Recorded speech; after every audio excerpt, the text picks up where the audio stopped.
Yes, that'll release tomorrow. But we've all watched episode 3.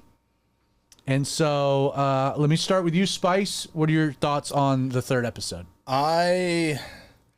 So just to preface, I am well ahead of the other guys because I never slowed. They released the first 3 episodes on that initial Thursday, and I binged watched all of them. Boo. And I'm on like episode 5 now. Because there's only 5 out. They're coming out with 1 a week. Yeah, so there'll be another one released tomorrow. But the 3rd episode, I think it was different than the previous 2. The previous 2 seemed to focus more on like Saul and his family and kind of Samuel and like the setup. You kind of got a hint of who David was. I liked how this 3rd episode really starts showing the character and development of David and the comingness of that.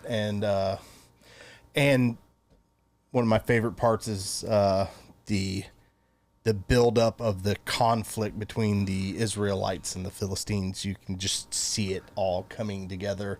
Which is really the story arc, I think, of the first season, because they open with David and Goliath and that one of the most famous biblical scenes. Right. And then they go back. There's like, a little foreshadowing, and then they go back and then start developing the story to get back. My guess would be, without knowing, is that more than likely you would end, I think, the first season with the death of Goliath and the victory.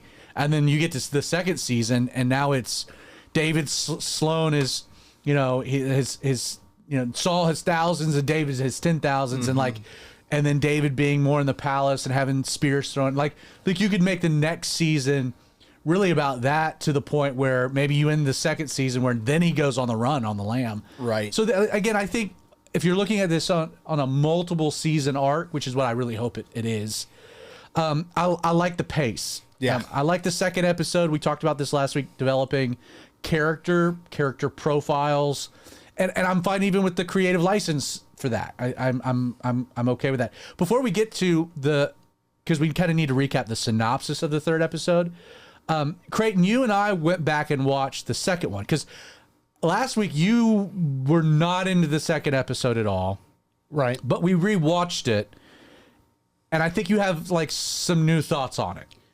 Yeah. So with the second episode and the 3rd, which we're going to get to tonight, I've kind of had to reconfigure my conception of the show, because I was really upset at the beginning of the second episode when it was like 10 minutes in. I'm like, none of this is biblical. And then the whole episode was non-biblical. And I was like, I was really hoping the second episode was going to open and it's Samuel getting to Jesse's to anoint David. I thought it was just going to be, it wasn't. So I need to now, or I have reconfigured. I'm okay with it as an adaptation, because I thought the second episode was good as a TV show. I did not think it was good as a biblical retelling. Because it wasn't. Right. Yeah.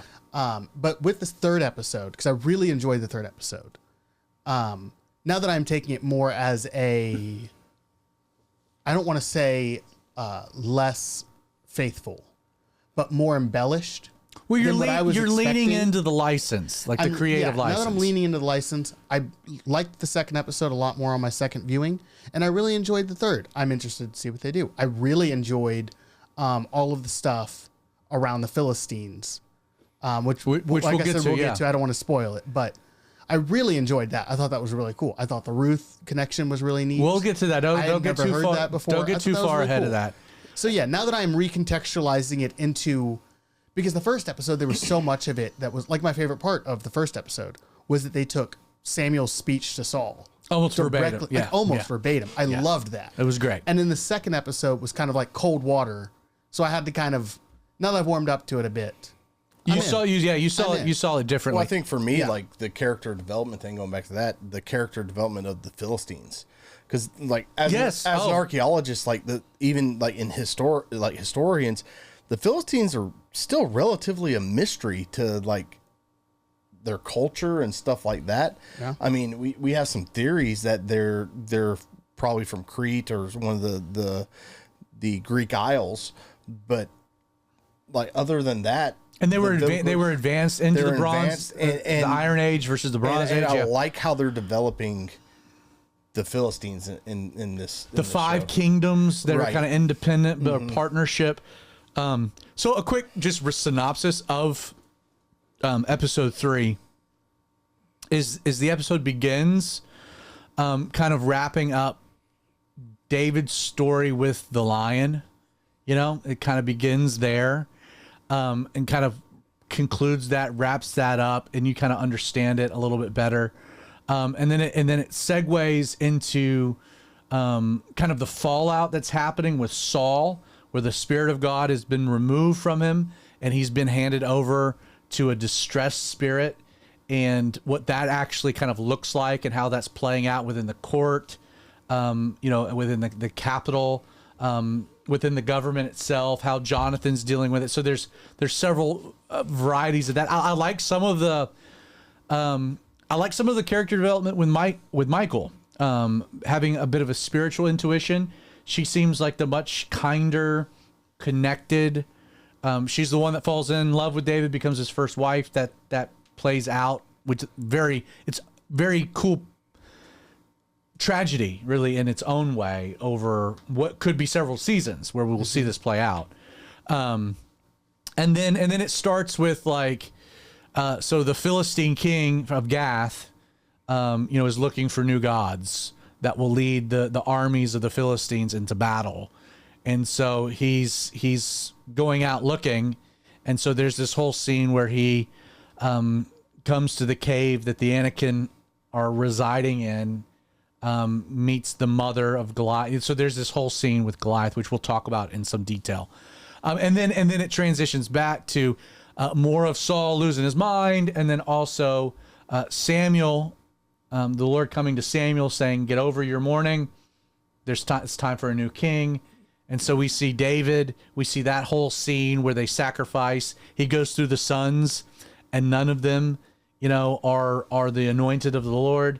And so he turns to Jesse. He's like, "You've lied to me. These are not all your boys. This can't possibly be." And then, they send for David. And I thought that whole scene was very powerful, pretty radical. Introduced to a lot of other characters. We won't get into all of the nuances. Vinny, what was your takeaway? I know you're kind of watching this now with the family a little bit. Yeah. And kind of give a little bit of what where you're at with it all. So I really have enjoyed it, and I'm obviously one of those guys, I read books and then they make movies about the books and you watch the movies and you're like, man, they missed it by a mile. I hate this. The best thing I can compare it to is like the Game of Thrones books. I read those. And then when I watched, I avoided the show for a decade. I was just like, everybody's talking about it. I'm like, I'm not watching it. They were great books. I'm not going to ruin it with this horrible TV show. And then I like ran out of things to watch during COVID, and I started watching it, and they nailed it like verbatim. Like you could literally especially read the the first couple of chapter in the seasons. book and watch the show, and it was like they were literally reading the script out of the book. Obviously, they can't do that with the Bible because the Bible's a historical recording. It's not a novel, and it's definitely not a satirical novel or an entertaining novel. It's just a recording of history. So there's a lot of... And even to that point, like if that is the intention of the first season, that we're going to kind of we're going to look at this story, Saul, David, this transitional thing, but we're going to end it with Goliath. I mean, from the Amalekite battle to Goliath, we have 3 chapters of the Bible. Yeah. You know what I mean? And there's a Yes. lot that happens within those 3 chapters. But there's no character building. right. So they have to build these characters. Otherwise, it would be a very, very boring show, and it wouldn't really make any sense. Like, it would just be a recording of the Bible. It wouldn't make sense because people wouldn't identify. There wouldn't be like, it wouldn't be 3-dimensional. Right. Which is what I think that they're kind of doing with, especially the character development, is they're making the characters where they're just 1 and 2 dimensions on the pages of scripture. They have history. They're giving a lot of depth, which Yes. I think the guy that plays Saul is fantastic. All Yeah. of the acting. All of is the acting fantastic. is superb. fantastic. Yes. yeah, it's not your 1990s, Well, it's really not your 1990s television at all. Yeah. Like not even to to avoid even bagging on quote unquote like Christian produced stuff. Right. Just in general. I mean, this stacks up production wise. Yeah, Like it's like right up there with Landman and Yellowstone. it's wonderful. I thought we were watching the third episode last night on the back deck, and we had some friends in town that hadn't watched it at all. So I've actually watched the last 3 episodes again with them. But the one of the things that really struck me, just kind of now watching it from the artistic angle, is their use of color and light is really, really good. Like there's a lot of like very cool, like when they film, the time that they fill where the sun's coming through, or in the castle where, I mean, they're dealing with different lighting profiles. And not to get totally geeky, but I The think it's very, cinematography is really good. it's A plus. Yeah, I think it's really, really good. I've It's enjoyed that. a Taylor great deal. Sheraton-esque. So, again, focusing on kind of the angles that we were going to focus on. Vinny, just a dad with your 2 teenage girls. A+. Yeah, the kids love it. My mother-in-law is enjoying it. I'm enjoying it. Pausing it, going to scripture, comparing it. Being able to talk about things, right? Yes. Yeah, it's been really good. From the archaeological standpoint, again, I think it's great. But even like the psychological standpoint, like you read the Bible and like some of the questions like, well, if Samuel went to go to anoint David as king, like why didn't Saul know about this? And they kind of just answer that question, and you kind of start seeing the jealousy build up in Saul about people that wanting to take over, and like that whole aspect of the story, like they really lean into, and it just kind of follows you because when you read the Bible, oftentimes you just kind of look at it. I don't want to say as a fairy tale, but it's hard to put the human emotions and human habits into that, and they do a really good job of like, yeah, I can totally see, like obviously he probably anointed David in front of his father and his brothers. Why didn't anybody say anything? And then you start seeing his brothers being like, Don't tell anybody. About this. We will all be killed. And even Samuel's worried about going and doing this. Right. He has This his is own. committing treason. Yeah. Right, because you start viewing all these prophets of the Bible as like Gandalf-esque, like these wizards, instead of these humans that are just hearing from God and they have real emotions and real fears, and they capture that really well by still like presenting him as this crazy old guy. You see what I'm saying? Yeah. Yeah, that's one of the things that I really liked, that I picked up in both episodes 2 and 3, is people asking other people that they're talking to, like, do you really believe this? Like when David talks to the king of Gath in that burned out Israeli city, he's like, you guys have these Moses. He's talking about Moses. Yeah, he's and like, do you believe these stories of the Anakim or every whatever?" word of And David Moses. says, I believe every word. I think it's a really cool thing to put into it that I don't think about enough when I read the Bible, and that is that they didn't have, like a lot of them didn't have that much more in terms of like personal experience than we do now. Well, I think like it's easier to think about them as like, But you oh, do- they interacted with God all the time. So you did pick up on that line of David was a direct contrast to the previous scene where Michael's in the scribe room and she's telling the story of Moses and the serpent on the pole. And she's like, did this really happen? And Saul says, I believe it in my heart. Like it's a really wishy-washy answer, but then they contrast where David's like, Yes, absolutely. I don't question the words of Moses. And you're like, okay, they're adding some depth to a man after God's own heart, like where they are and their own relationships with God. I think even so much as capturing the biblical story and putting it in a more realistic point of view. Like I've been to Gath. I've seen it. Where we're digging is just across the valley. Like so much so that we tried to do a signal fire. They used to have signal fires there. Signal fires, and so that scene where David and his brother are walking to the burned out city, that wasn't too far from where Gath is. It's like walkable. So you kind of start seeing how small an area. Yes. And it wasn't just some long journey. It's not like the Philistines were on the other Hundreds of coast, miles away or or whatever. thousands of miles away. No, they were less than 100 miles away. And it was completely, They were less than 20 miles. yeah, it was completely believable to be, if they had horses and better technology, they could have gone in, destroyed stuff, gone back with all the spoils. So a few geeky observations. So what's really fun about all of this is that at Calvary 316, and this was before I even knew this was coming out.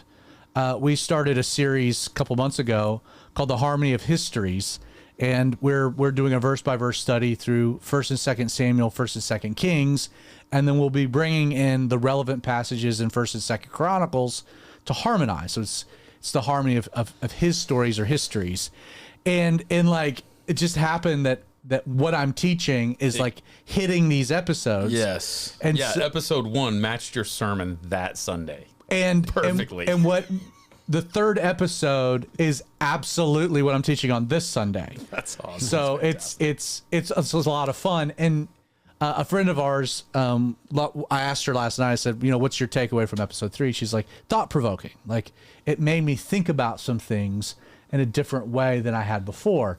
And so in my study, and I got to be a little careful here because I got a Bible study I'm going to teach on Sunday. So I don't want to give away too much of the sermon fodder. Right, then why would people come to the church? Yeah. Exactly. Well, it's the crawfish. food. It's the food. We've already established that. But no, like, so, like in my studying, I thought it was very interesting, the age difference between Jonathan and David, because later in the story, like they're kindred spirits, they're best friends. Jonathan, who is in line to the throne, like accepts that this is David's calling and position and anointing, and he's defensive, protective. He loves him like a brother. And yeah, we know that. Okay, technically, even at that point, David is his brother-in-law because David marries Michael based on the victory of over Goliath. But one of the new wrinkles, something I hadn't thought of, is so Eliab, who is biblically David's older brother, and is at this point a pretty central character in the first 3 episodes. The fighting sequence where the Eliab Wick. oh my goodness, was awesome. And just and then even like the protective nature of Samuel there anointing his younger brother was like, I'm gonna make sure that he's okay. So David is the youngest of 8 sons, and 1 Samuel 16 is very clear on that. You can reckon that you're not shooting 8 in a row, so you got at least maybe 2 females somewhere in there between Eliab and David. And we don't even know. I mean, David's just the youngest of the sons. There could be, younger children after that. But like, if you're playing that out, thinking that in an ancient culture, you're going from 0 to at least 10 kids. You're doing that one every 2 years. 2 to 3 years is pretty. Yeah, the Holcombs are a good example. Yeah, I was gonna say Justin would Justin know. would 2 know. to 3 years is pretty average. Well, what that ends up creating is a dynamic where Eliab is probably 17, 18 years older than David is. Josephus says that David's anointing, he was 10. Most scholars lean a little bit more to 15, which then would put Eliab about 30, give or take, early 30s, which is where Jonathan is. And so like the presentations, Jesse's probably very similar in age to Saul. Eliab's very similar in age to Jonathan. David's the youngest, who's a good, let's say 15, 17, 18 years younger. My point is that to me that adds a whole new concept to the relationship of David and Jonathan, because David leaves his family to serve in the courts of Saul, and Jonathan's the same age as his older brother Eliab. So like the dynamic of a big brother, little brother relationship explains to me a lot of David's love for Jonathan. He doesn't have his brother here anymore. He's got Jonathan now, and just that that paternal big brother instinct of Jonathan. Not only is he like a little brother, he's my brother-in-law. Which again, watching the show, you start thinking about, how the age groups work and how all that. Again, you get three-dimensional. It helps. I had mentioned to you, I thought the interesting thing about Goliath, and specifically Goliath's mother. So there's a scene where the king of Gath is looking for the Anakim, which, by the way, let me get your thought on this before I get too far into it. So the show presents an idea that Goliath and his brothers, they're not ethnically Philistine. They are descendants of the Anakim, which have a biblical tracing of being giants, going back to the Nephilim of old, that there were giants still after the flood, and that the Anakim, this weird group of people, the Zamzuphim, I think were another group that have ties to this in the days of Joshua. So they're presenting the argument that Goliath and his sons are Anakim, and that the Philistines basically come with a deal like, let's merge our households. Not only will we give you safety, notoriety, worship, wealth, but also the opportunity for revenge against the Hebrew people. And even then, when the king of Gath goes in and is like, hey, can I talk to the father of the house? And she's like, no, you'll die. Doesn't do well with human. Like, we're talking about an actual demon. Like, they're presenting that Goliath, his brothers, are Nephilim, that these are fallen angels having sexual relations with human women, producing these giants, the men of old. And that, so if you go back to the scriptures, though, yes, it says that Goliath was with the Philistines. It calls him a Philistine in that sense. And he's from Gath. But at the same time, I've always kind of wondered, like, there's nothing about the Philistines producing giants. This is literally just 5 people. Yeah, I think they do a really good job of that, because I've had that same thought I thought in my that head, was a very interesting thought I had not considered. It does present Goliath as from Gath, but he would be from Gath because that's where he ends up going to. Yeah, I think my only thing would be, I think the Bible presents them more as descendants of the Nephilim, not as actual Nephilim. You see what I'm saying? They would be first generation. So I don't know where that fits into the story. Well, and so they would be Anakin, Yeah. but this is the wrinkle that I think is also interesting, and I think you got to kind of dive into this a little bit more, because which we're about to do. Yes, and there's different, according to extra biblical text, I guess you could say. Well, there are giants all over the globe. Yeah, there's giants, but according to like some extra biblical text, there's different levels of the Nephilim and other beings that were produced from. For sure. From that. They weren't just all giants. Yeah, they weren't all just right. giants, but like there were some that were giants, there were some that were this, or some that were that, but they all kind of have different names designating those, and where Goliath and his brothers fit into that, I don't know if there's a good explanation for that, other than they were descendants of one of those groups. So Jewish tradition, again, this is not like hardened biblical fact. So if you go to the book of Ruth, which is the kind of the prequel to 1 Samuel, the book of Ruth closes with the genealogy of Ruth and Boaz. Jesse was the grandson. Ruth and Boaz had Obed. Obed had Jesse.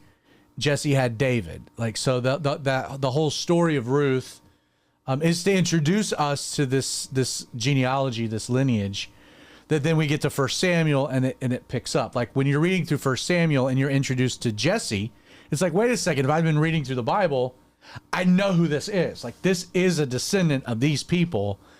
And David is also, I've been introduced to him as just this genealogy. So there's context. But what's interesting about the story of Ruth is, so Ruth is not a Hebrew. Ruth was a Moabitess. So Moab was a neighboring country. There had been a famine in the land of Israel. And so this man and his wife, Naomi, they flee. They go to the land of Moab to escape the famine. While they're there, their two sons marry Moabite women. Both of the sons die. The father dies. So it's Naomi and these two Moabite daughter-in-laws left. And Naomi's like, I'm out of here. I'm going back to, the land of Israel where I should be anyway. And she gives these two women freedom, where they're allowed to return to their father's home, remarry, move on with their lives, etc. One of them picks up the option, stays in Moab. The other one, Ruth, returns with Naomi to the fields of Bethlehem. There's a love story that unfolds with Boaz, and that's all she wrote. Now, the Hebrew legend is the other daughter-in-law. Her name is Orpah, and it's translated "mother of giants." And Hebrew tradition, when I taught through Ruth, I taught through this, which is why I picked up on it immediately when they were doing the backstory of, because you meet Goliath's mother, and it's Orpah, and she's a very, very old lady. Because Ruth would be a great-great-grandmother, right? Or at least a great-grandmother.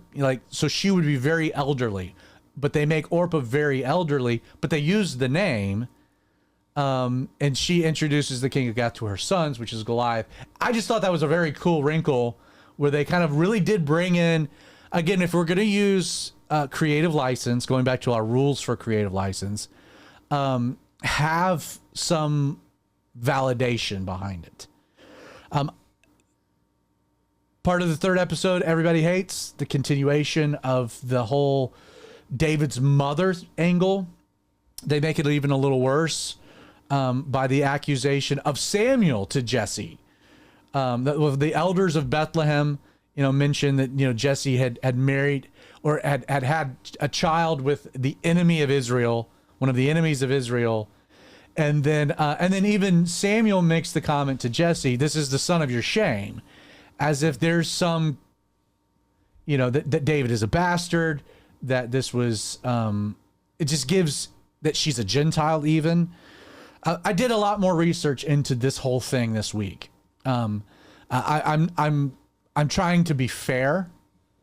I'm trying to understand. One of the things that I will agree with is that there does seem to be evidence that David's spiritual heritage and even his like his heart for God, his spiritual heritage, potentially even his musical ability, absolutely should be accredited to his mother and not Jesse. The justification for that would be that within the many, many Psalms that David writes, he never mentions his brothers, he never mentions his father. But there are two occasions, two different Psalms, that he refers to himself as the son of the maidservant of the Lord.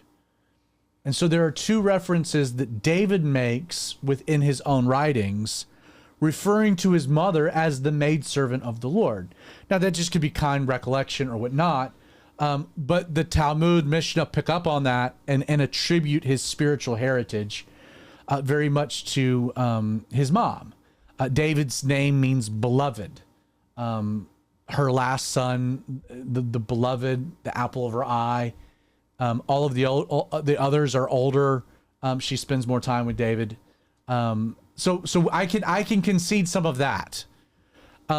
There is some very obscure, not super credited Jewish historical records that do cast some suspicion as to the parentage of David as an explanation for some of the interpersonal dynamics that result.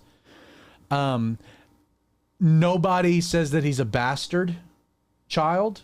but at best could be a woman that he marries later in life after his first wife passes, because we were not given any reference to any of them, but like there's some at least like where Pops marries another woman who has another kid as being kind of the, like, again, not in full scandal, but trying to give some explanation for why there's some animosity existing. Hence going back to, the issues within Jacob's family with Leah and Rachel, and why Joseph, the brothers hate Joseph because, he was the one child of Rachel until Benjamin comes later. But again, there is at least, like, they didn't pull this completely out of thin air, although the air is really thin, if that makes sense. We're way up where there's very little oxygen, and I think it's an unforced error. They didn't need to do it.